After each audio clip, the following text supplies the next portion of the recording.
Verbals. Question. When is a verb not a verb? Answer. When it is a verbal. A verbal is a participle or an infinitive verb form used as another part of speech, a noun, an adjective, or an adverb. A phrase headed by a verbal is a verbal phrase. Before we do anything else, we need to distinguish between verb phrases and verbal phrases. Verb phrases. Verb phrases must contain a tensed verb, either a present or past tense verb that agrees with the subject of its clause. All verb phrases, in short, must exhibit subject-verb agreement. Verbal phrases. Verbals do not have present or past tense forms. Therefore, verbals cannot enter into subject-verb agreements. This is true even when a verbal phrase actually does have an express subject. More about this later. There are three types of verbal phrases called gerund phrases, participial phrases, and infinitive phrases. The following table is an overview that gives all three types of verbal phrases. For each type, the table gives the verb form, its parts of speech, and an example. Types of verbal phrases. Type of phrase, verb form, part of speech, example in italics. Type of phrase, the gerund phrase. Verb form, present participle, part of speech, noun. Example in italics, eating ice cream gives me a headache. Type of phrase, participial phrase, verb form, present participle, part of speech, adjective. Example in italics, the girl eating ice cream is my daughter. Type of phrase, participial phrase, verb form, past participle, part of speech, adjective. Example in italics, ice cream eaten too quickly gives people headaches. Type of phrase, infinitive phrase, verb form, infinitive, part of speech, noun. Example in italics, I love to eat ice cream. Type of phrase, infinitive phrase, verb form, infinitive, part of speech, adjective. Example in italics, the place to get ice cream is Harry's. Type of phrase, infinitive phrase, verb form, infinitive, part of speech, adverb. Example in italics, you must go to Harry's to get good ice cream. We will now turn to an examination of each of the three types of verbal phrases. Gerund phrases. Gerund phrases are phrases headed by a gerund, the present participle form of a verb used as a noun phrase. As with other phrases, gerund phrases can consist of just a single word, the gerund head by itself, or multiple words, the gerund head together with modifiers and/or complements. Here are examples of single-word and multi-word gerund phrases used as subjects. Gerund phrases in italics, gerunds in bold. Single-word gerund phrase.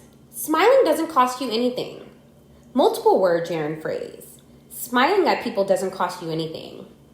Gerund phrases can be used in all four major noun roles: subjects, objects of verbs, objects of prepositions, and predicate nominatives. Here are some examples of gerund phrases in each role. Gerund phrases in italics, gerunds in bold. Subject. Winning the game is not everything. Answering my email always seems to take all morning. Object of verb. I hate cleaning out the garage. The kids enjoy taking long walks in the country. Object of preposition. Naturally, Fred was upset about missing his flight. After watching some TV, we went to bed. Predicate nominative. His main activity is watching daytime TV. Part of the problem is working in such poor light. Because gerund phrases always play the role of noun phrases and gerund phrases are always singular, there is a simple and highly reliable test for them. The IT test for gerund phrases. If a phrase headed by a present participle verb can be replaced by the pronoun it, then that phrase is a gerund phrase. Here is the IT test applied to the earlier sample gerund phrases. Gerund phrases in italics, gerunds in bold. Subject. Winning the game is not everything. It is not everything. Answering my email always seems to take all morning. It always seems to take all morning. Object of verb. I hate cleaning out the garage. I hate it. The kids enjoy taking long walks in the country. The kids enjoy it. Object of preposition. Naturally, Fred was upset about missing his flight. Naturally, Fred was upset about it. After watching some TV, we went to bed. After it, we went to bed. Predicate nominative. His main activity is watching daytime TV. His main activity is it. Part of the problem is working in such poor light. Part of the problem is it. The importance of the it test is shown in the last two examples, where the gerund phrases are playing the roles of predicate nominatives. At first glance, the sequence is plus present participle looks like a present progressive, as in this sentence. Ralph is ironing his shirts. We can confirm the results of the it test by changing the supposed present progressive into a simple past tense. If the present progressive analysis had been correct, the present tense paraphrases should be grammatical, but they are not. His main activity is watching daytime TV. His main activity watched daytime TV. Part of the problem is working in such poor light. Part of the problem worked in such poor light. A sentence with a true present progressive can be paraphrased using a past tense. Ralph is ironing his shirts. Ralph ironed his shirts. Gerund phrases are really compacted forms of complete sentences. In all the examples we have examined so far, the original subject has been deleted, though it is often easy to tell what the implied subject of the verb underlying the gerund is. For example, in this sentence, spilling the soup on the guest of honor embarrassed the waiter terribly. The subject of the verb underlying the gerund, spilling, is not actually stated. However, it is strongly implied that it was the waiter who did the spilling. We can rewrite the sentence and overtly state the subject. The waiter spilling the soup on the guest of honor embarrassed him terribly. When we retain the subject of the verb that underlies the gerund, that subject is called the subject of the gerund. Here are several more examples of gerund phrases with subjects of the gerund retained. Gerund phrases in italics, subjects of the gerund in bold. Alice's finishing the report on time was greatly appreciated. We ate Fred's first attempt at gourmet cooking in tense silence. I was worried about my going on too long. Notice that the subject of the gerund in all the examples is in the possessive form. This is the normal rule for formal writing. Failure to use the possessive is a common error in formal writing. When the subject of a gerund is not used in the proper possessive form, the construction is called a fused participle. Participial phrases. Participial phrases are phrases headed by either a present participle or a past participle. The sole function of a participial phrase is to modify nouns. Single word participles have like adjectives and go in front of the words they modify. For example, participles in italics. Present participles, past participles. Winning smile, past participles, sanded floors. Present participles, blushing maidens. Past participles, concerned parents. Present participles, boring teachers. Past participles, bored teachers. Notice that the participles in the last pair of examples are exact opposites in meaning. A boring teacher is a teacher who bores his or her students. A bored teacher is a teacher whose students bore him or her. Participles are derived from verbs. The nouns that the participles modify play different roles depending on which type of participle is used. With present participles, the noun being modified is the subject of the verb underlying the participle. Winning smile. The smile is doing the winning. Blushing maidens. The maidens are doing the blushing. Boring teachers. The teachers are doing the boring. With past participles, on the other hand, the noun being modified is the object of the verb underlying the participle. Sanded floors, somebody sanded the floors. Concerned parents, something concerned the parents. Bored teachers, something bored the teachers. Grammar factoid, many languages have only a single form of the participle, not two, a present and a past, as English does. When speakers of those languages learn English, they have trouble seeing the difference in meaning between the two participle types, and often use the two participle forms in English interchangeably and thus often incorrectly. Multi-word participial phrases, participles together with modifiers and or complements, follow the nouns they modify. Here are some examples of participial phrases. Participial phrases in italics, participles in bold, nouns being modified, underlined. Present participial phrases. The reporters covering the accident interviewed the survivors. The man wearing the silly hat is my cousin. The incident amused the people waiting in line. Past participial phrases. The houses located on the floodplain all suffered extensive damage. The quote was from a play written by Shakespeare. The data required for the report was not available on the internet. Because participial phrases function as noun modifiers, they are easily identified by the pronoun replacement test, here slightly modified for participial phrases. The pronoun replacement test for participial phrases. If a noun and a following phrase containing a participle are both replaced by a pronoun, then the phrase is a participial phrase modifying that noun. Here's the pronoun replacement test applied to the same sentences from earlier. Present participial phrases. The reporters covering the accident interviewed the survivors. They interviewed the survivors. The man wearing the silly hat is my cousin. He is my cousin. The incident amused the people waiting in line. The incident amused them. Past participial phrases. The houses located on the floodplain all suffered extensive damage. They all suffered extensive damage. The quote was from a play written by Shakespeare. The quote was from it. The data required for the report was not available on the internet. It was not available on the internet. Restrictive and non-restrictive participial phrases.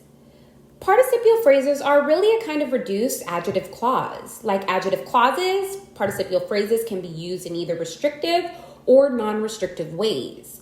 All of the examples of participial phrases we have seen to this point have been restricted.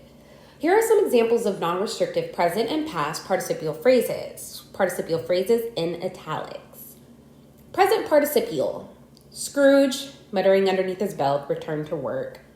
Past participial. Scrooge, upset by Tiny Tim's insolence, vowed revenge. As you can see, non-restrictive participial phrases are set off with commas, just as non-restrictive adjective clauses are. Dangling participles. Non-restrictive participial phrases do have one feature that is unique among noun modifiers. Participial phrases can be moved away from the nouns they modify. They are often moved to the beginning of the sentence, for example. Present participial. Muttering under his breath, Scrooge returned to work. Past participial. Upset by Tiny Tim's insolence, Scrooge vowed revenge. The fact that participial phrases can be moved away from the nouns they modify creates the condition for a peculiar grammatical error known as a dangling participle. A participle is said to dangle when it is not properly attached to the noun that it is apparently modifying. When a participial phrase is moved to the beginning of a sentence, we assume that the participial phrase modifies the subject, the nearest noun. This is the case in the two preceding example sentences. However, when the participial phrase does not literally modify the subject, then the participle is dangling. Here's an example of a dangling participle. Participial phrase in italics. Wrapped in beautiful paper, Scrooge gave Tiny Tim his Christmas surprise. What the writer meant to say, of course, was that Tiny Tim's Christmas surprise was wrapped in beautiful paper. What he actually said, though, was that Scrooge was wrapped in beautiful paper. Dangling modifiers are discussed in detail in Chapter 10. Infinitive phrases. Infinitive phrases are phrases headed by an infinitive used as a noun, an adjective, or an adverb. An infinitive is to plus the base form of a verb. For example, to go, to eat, to be, to transform. An infinitive phrase consists of infinitive head by itself or an infinitive head together with modifiers and or complements. The distinctive form of infinitives make infinitive phrases easy to recognize. The catch is that infinitive phrases, unlike gerund phrases, nouns and participial phrases, adjectives, can be used as more than one part of speech. Nouns, adjectives, or adverbs. Like gerund phrases, infinitive phrases can also have subjects. The subject of the infinitive is formed by retaining the subject of the verb as the object of the preposition for. Here are some examples of infinitive phrases with subjects in the three roles that infinitive phrases can play. Infinitive phrases in italics, subjects of the infinitive in bold. Noun. For Popeye to turn down spinach was a bit surprising. Popeye is the subject of the infinitive to turn down. That is, Popeye is the person turning down the spinach. Adjective. The route for you to take is I-95. You is the subject of the infinitive to take. That is, you are the person who should take I-95. Adverb. For the druggist to fill my prescription, I need a doctor's note. The druggist is the subject of the infinitive to fill. That is, the druggist is the one who will fill my prescription. Infinitive phrases used as nouns. Infinitive phrases, with or without subjects, can play three of the major noun phrases roles. Infinitive phrases in italics. Subject. To learn a foreign language takes a lot of practice. Object of verb. I wanted to learn a foreign language. Predicate nominative. All I wanted was for him to finish his project. As was the case with the gerund phrases, infinitive phrases are always singular and can thus be replaced by the pronoun it. Here's the it test for infinitive phrases. The it test for infinitive phrases used as nouns. If an infinitive phrase can be replaced by it, then that infinitive phrase is being used as a noun phrase. Subject. To learn a foreign language takes a lot of practice. It takes a lot of practice. Object of verb. I wanted to learn a foreign language. I wanted to learn it. Predicate nominative. All I wanted was for him to finish his project. All I wanted was it. Grammar factoid. The one common noun role that infinitives cannot play is the object of a preposition. For example, compare the following sentences, one with a gerund phrase used as the object of preposition and one with an infinitive phrase as the object of preposition. Phrases in italics. Gerund object of preposition. Scrooge worried about getting rich. Infinitive object of preposition. Scrooge worried about to get rich. The gerund phrase seems perfectly acceptable as the object of a preposition, but the infinitive phrase is totally unacceptable. Probably the reason that infinitive phrases cannot be used after prepositions is that historically the to that begins in infinitive is itself a preposition. So a preposition plus to would give us two non-compounded prepositions in a row. A linguistic no-no. Grammar trivia. A noun as a verb. Some 24 two-syllable words in English are stressed on the first syllable. If used as nouns, however, if used as verbs, these same words are usually stressed on the second syllable. Examples: conduct, noun, and conduct, verb. Impact, noun, and impact, verb. Refund, noun, and refund, verb. Subject, noun, and subject, verb. Infinitive phrases used as adjectives. Infinitive phrases with or without subjects can be used to modify nouns. Here are some examples. Infinitive phrases in italics, infinitives in bolds, nouns being modified, underlined. The need to sleep was nearly overpowering. We marked the items to be put on sale. Here's a list of drugs for women to avoid during pregnancy. As you would expect, the modifying infinitive phrases can be readily identified by the pronoun replacement test. Here is slightly modified for infinitive phrases. The pronoun replacement test for infinitive phrases, modifying nouns. If a noun and a following infinitive phrase are both replaced by a pronoun, then that phrase is an infinitive phrase modifying that noun. Here's the pronoun replacement test applied to the preceding example sentences. The need to sleep was nearly overpowering. It was nearly overpowering. We marked the items to be put on sale. We marked them. Here's a list of drugs for women to avoid during pregnancy. Here's a list of them. Infinitive phrases used as adverbs. Infinitive phrases with or without subjects can be used to modify verbs or predicate adjectives. Both adverb uses are quite common. Adverb infinitive phrases used to modify verbs. Here are several examples of adverb infinitive phrases modifying verbs, infinitive phrases in italics, infinitives in bold. Answer why questions.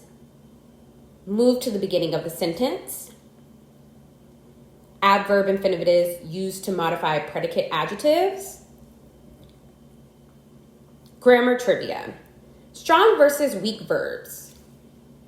Irregular verbs are sometimes called strong verbs and regular verbs are called weak verbs. The terms were coined by Jacob Grimm of fairy tale fame. He considered irregular verbs strong because they have the amazing ability to change tense all by themselves without adding a special ending. For instance, sing has different forms that do not require an ending like ed or en. Examples: sing, sang, have, sung. Grimm called regular verbs weak because they cannot change tense by themselves. They are dependent on adding an ed ending. Examples: walk, walked, have,